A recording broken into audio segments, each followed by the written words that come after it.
A gente só lançou essa informação de que o pão tá com álcool além da conta, mas a gente não quer que você pare de comer pão.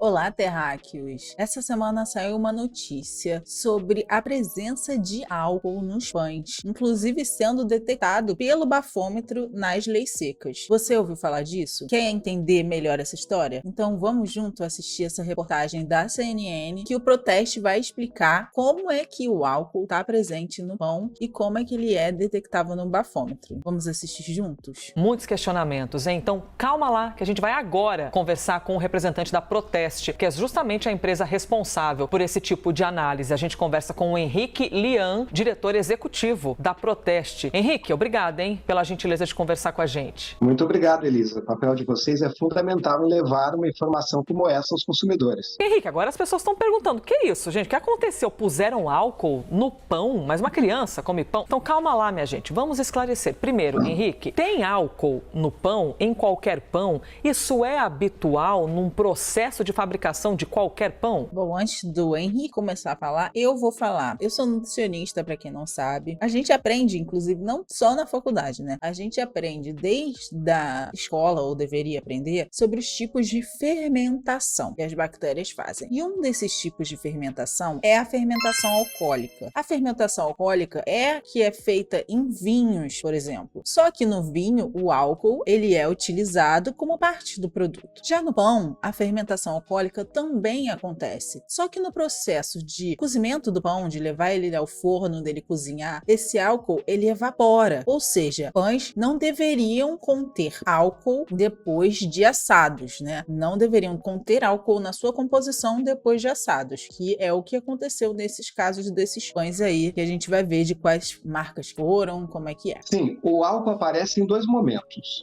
Na fermentação, existe um teor de álcool natural da fermentação, mas quando o pão é assado, isso evapora. Isso praticamente não deixa nenhum traço. E quando o produto está pronto, é aspergido sobre ele uma substância antimofo, para que ele tenha ali um prazo de validade razoável. Essa substância antimofo também contém o álcool, o etanol. Na verdade, os outros componentes antimofo são diluídos no álcool, mas nunca se pensou, né, tanto que não há regulação sobre isso, que se estivesse abusando da quantidade de álcool. Muito provavelmente com o objetivo de estender o prazo de validade de alguns produtos, o que cá entre nós é uma prática de concorrência desleal, né? O consumidor chega até a gôndola, vê dois produtos semelhantes, um com prazo de validade muito maior do que o outro, ele conclui o quê? Que aquele que tem o prazo de validade menor, ou seja, que usou menos álcool, é o produto pior. E é justamente... Acho que nisso nem é tão relevante, né? Porque eu não sei se vocês fazem isso, mas eu não costumo olhar sempre o prazo de validade do alimento, né? Eu vejo de acordo com os ingredientes, mas não de acordo com o prazo de validade. Mas essa questão de utilizar mais álcool para prevenir que o pão estrague, gente, capitalismo, né? De uma marca ser mais barata que a outra e você fazer de tudo para que os seus lucros sejam maiores do que as suas despesas. E aí, você, consumidor, você, trabalhador, que gastou o dinheiro suado das suas horas de trabalho para comprar um pãozinho para comer no seu café da manhã, no seu lanche ou na hora que você quiser, ainda tem que se preocupar ainda com isso, entendeu? o contrário. E nesse estudo que vocês fazem, Henrique, nesse levantamento de informações, como é? Vocês pegam uma quantidade grande,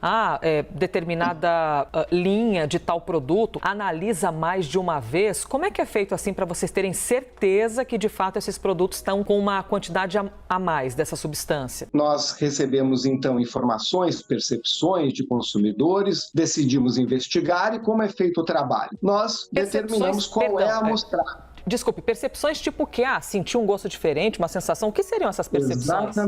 Exatamente. Começou assim, né?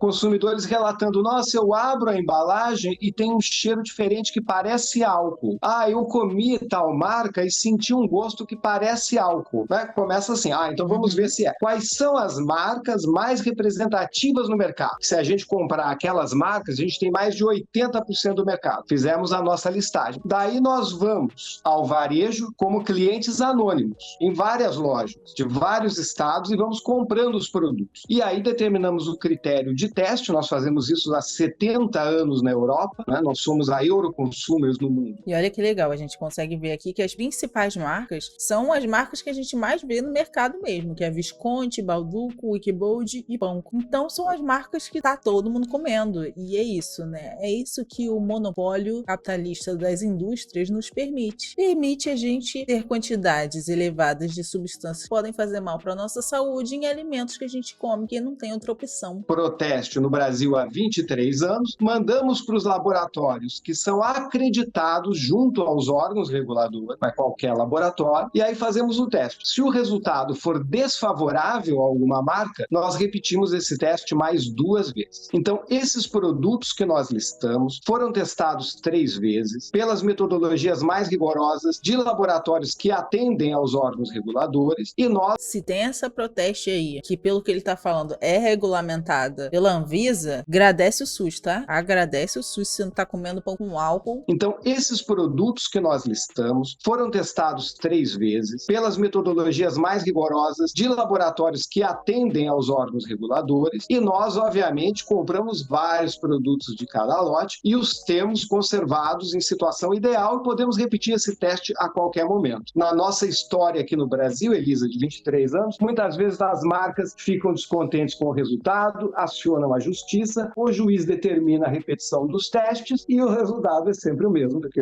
os testes são feitos com o maior rigor possível. Quem poderia imaginar que as marcas ficariam putas se você obrigasse elas a pararem de fazer uma coisa que elas estavam fazendo para economizar dinheiro e que se for do trabalhador? Nós estamos vendo então aqui na tela essas marcas que vocês elencaram como as que têm esse teor alcoólico um pouco além da conta. Esse teor é em uma fatia? É no pacote inteiro? É em 100 gramas. Tá. A medição é por 100 gramas. Então, se fosse uma bebida alcoólica, qualquer bebida que tenha mais de 0,5% de álcool em 100 miligramas, no caso da bebida, é considerada alcoólica. Nós chegamos aí a marcas com 3,37%. Ou seja, realmente esse álcool foi acrescentado, provavelmente para aumentar a durabilidade do produto. E a questão do bafômetro é muito, muito séria, né? Como vocês já apontaram. A regulação do Detran diz que mais de 0,44 miligramas de álcool no sangue de uma pessoa média, que tem 5,5 litros de sangue no corpo, é considerado dirigir embriagado. E 3 marcas apontariam embriaguez com apenas 2 fatias. Ah, mas se eu comi de manhã e dirigi à tarde, se eu comi 1,5 fatia, não sabemos. Esse é um primeiro estudo. E qual é o nosso papel? Informar o consumidor, é direito do consumidor, de acordo com o Código de Defesa do Consumidor, ter informações corretas e completas sobre os produtos e serviços, é alertar o regulador para que ele estude a questão e regule, fiscalize as marcas e, finalmente, prevenir a concorrência desleal. Porque se uma marca está fazendo isso, estende o tempo de validade do seu produto, as outras não fazem, ela está tendo uma vantagem de mercado indevida. Então, nós queremos levantar as questões, nós não estamos pedindo a retirada desses produtos do mercado, como nós fazemos com azeites fraudados, por exemplo, porque essas marcas não estão em desacordo com a regulação, uma vez que a regulação não previu que isso pudesse acontecer. Então, nós estamos informando o consumidor e o regulador. Não precisamos informar as marcas, porque elas sabem muito bem o que elas estão fazendo no seu processo de produção. Aí as pessoas nos perguntam, agora vocês levantaram a questão, e se eles pararem de fazer? Se eles pararem de fazer, a nossa missão também está cumprida, Exatamente. que é corrigir uma falha de mercado como essa. É importante também pensar que não só jogar essa informação, é importante a gente pensar no que isso pode ocasionar na nossa vida. Então, não só jogar essa informação e simplesmente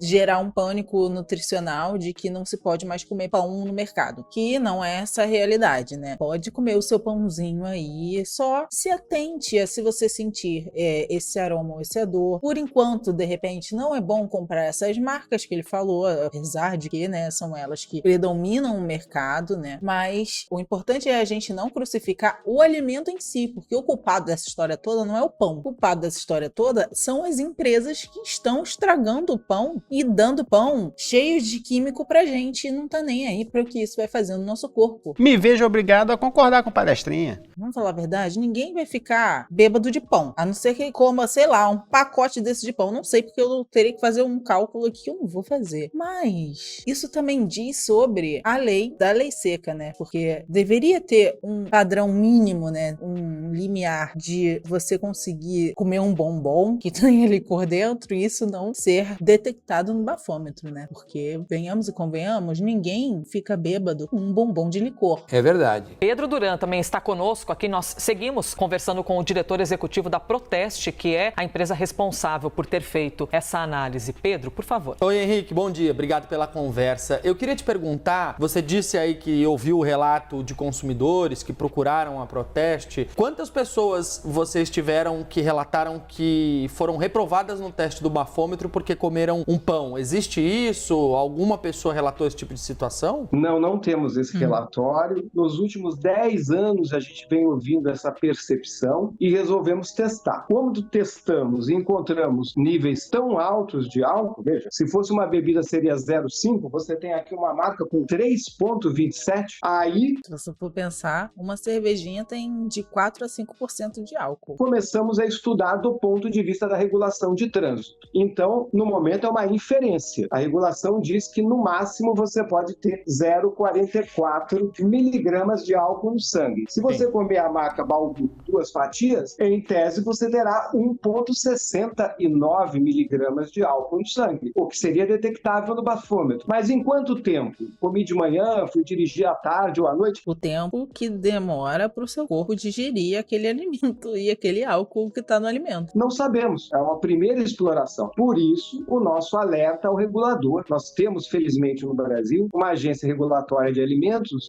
de excelência, de alta qualidade. A Anvisa Viva o SUS! saberá fazer esse estudo. Nós podemos fazer também. Até por isso, Henrique, a minha pergunta, porque você está falando que vocês estão fazendo uma inferência e disse aqui a Elisa que a amostragem são 3 fatias de pão, que são enviadas para laboratórios... 2 fatias de pão.